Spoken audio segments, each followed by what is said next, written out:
I was a young man, and I came upon a screening one night of Sam Fuller's Shock Corridor. Come on. The reporter infiltrates a mental asylum to find a killer. So you're a 140 IQ journalist. Where's your typewriter? In the course of telling this story, he introduces a character, an African-American, who is insane, who at one point stands up on a bench and starts giving a speech. Listen to me, Americans. America for Americans. Probably the most racist speech you'd ever hear from an African-American. It's spewing racism against black people. Burn every dirty nigger-loving pocketbook integrationist. Call out the KKK. Yes, we'll sponsor the Africans North. Get rid of every black mother, son, and daughter.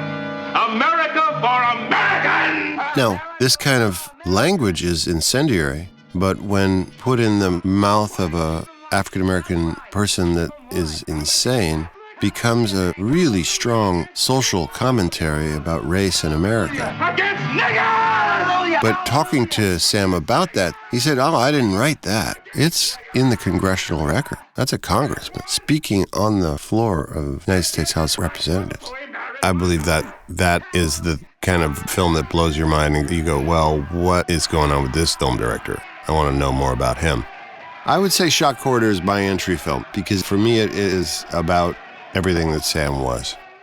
I got to meet and talk to Sam Fuller about film, about his films, about politics, about his life, about his views. And it was like talking to someone that had a legitimacy to his outrage. Sam had guts. He had a reporter's and a soldier's approach to making film. He started as a crime reporter in New York City when he was a teenager and started his career that way, asking questions. As he said, never believing anyone to be telling the truth, including your own mother. That everyone has their own version of the truth. And as a reporter, he came to understand that's how you write a story. You don't write it from a point of view of one witness. You write the story from the point of view of 8 witnesses. Now, World War II breaks out and he enlists. He's offered a job being a press secretary away from the front line.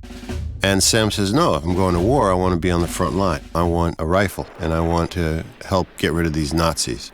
So he becomes a soldier and is in the Normandy invasion.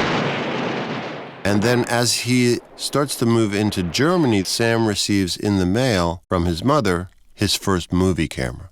So the first film he shoots are liberated and emaciated prisoners from Falkenau, the concentration camp. After the war, he heads to Hollywood to become a movie director. Those were the 3 elements of Sam's life. I found a dead American. Did he get his dog tags? Dog tag? Are you kidding? But we ought to find out who he is. That man's nothing but a corpse. Nobody cares who he is now.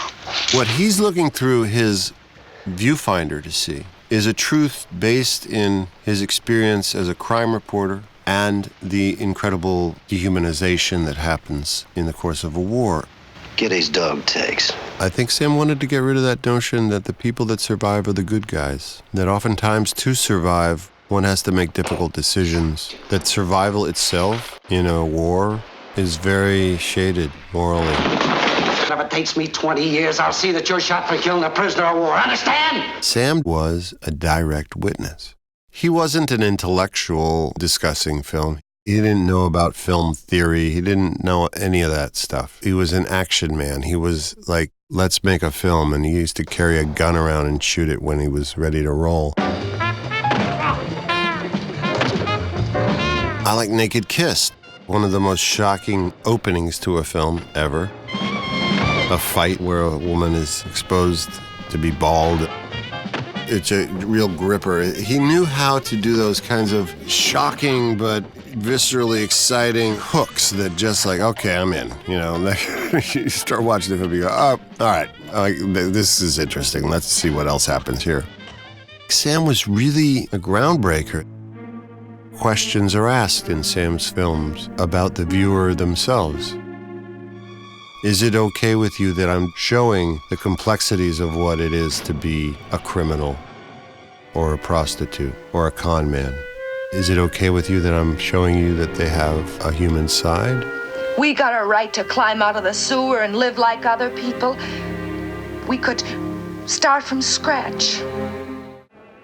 Sam draws complicated characters. He draws characters that are driven by base desire, by base needs. Who are you? A wanderer like Cain looking for a woman of my own. I Shot Jesse James is that story of Judas. It's the story of the traitor. There's something really compelling about Robert Ford and who he was and what he became in his life. The idea that he would betray someone and then make, in a way, a shameful living off telling that story.